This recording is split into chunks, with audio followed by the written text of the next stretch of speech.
Hi, Eric here. I was just going through my soon-to-be obsolete VHS. Actually, I do consider them obsolete. That's why I'm throwing them away. And I came across a couple of favorites. Stop, Blink, and Look, which you can see on YouTube. Love is in the Air, which you can also see on YouTube. But something you can't see, well, in a minute you will be, it's called Computer Realities. It's something I ran across on an old tape. It was on TV, and it's basically about the film Tron and how they made it, one of the first computer animated films. And it's really cool to look back at this because it's quite old, probably actually older than some of you who are watching me right now. But they were right about one thing, and that was the prediction on the future of animated films. They definitely have taken over the industry. Anyway, so without further ado, here it is.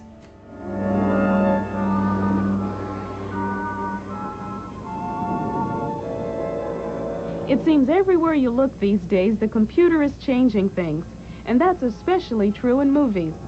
In fact, Walt Disney Studios recently created a film that takes place inside an imaginary supercomputer.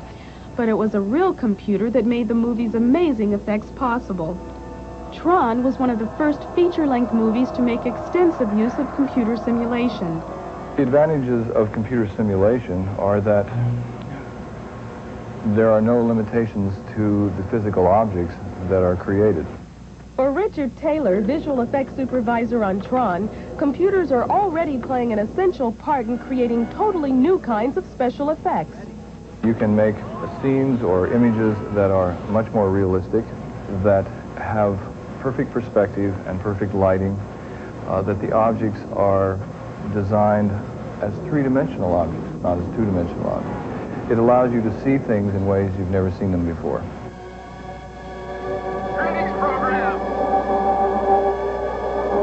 Video game warriors escaping gate bridge. This is an illegal exit. At the cutting edge of modern technology, the supercomputer provides a revolutionary breakthrough in the creation of special effects because of its incredible speed and processing capability. A supercomputer is a computer which operates at very high speeds. In every second, the computer can do 100 million arithmetic operations. At Digital Productions in Los Angeles, electronic animation pioneer John Whitney Jr. is using the special multi-million-dollar Cray 1 supercomputer to create the first entirely computer-generated feature-length movie ever. The process Whitney uses is called digital scene simulation, and a lot of people think it's about to make traditional filmmaking techniques obsolete. By using the supercomputer, we can compute enough of those little details of reality, the nuances of lighting and the nuances of surface texture, the reflection, color, and detail, which make up a scene that is so realistic looking that you can't tell me what's wrong with it. The Cray 1 is 1,000,000 times more powerful than a common home computer. Its central processing unit is made of over 67 miles of interconnecting wires, each of which is only a foot long, allowing it to function at half the speed of light. Using specially designed workstations and huge memory banks, the Cray 1 is able to recreate light and texture with such breathtaking realism that in comparison, other computer animation techniques look like simple pencil sketches. The computer knows where that cursor is anywhere on the surface of this table within a degree of precision of 1/1000th of an inch. And when you push one of these buttons and the computer encodes that X, Y, and Z information, you have then created from two-dimensional drawings a three-dimensional data point. In essence, it is like a prop which had been built on a set. But now we have a mathematical description of the scene element stored in the computer, and I give it a name. I can store it away. I can call it up again a year later, or I can call it up the next day. I can pass it along to the technical director, and he starts creating the look of the scene and the action of the scene. These early computer-generated images are only the tip of the iceberg.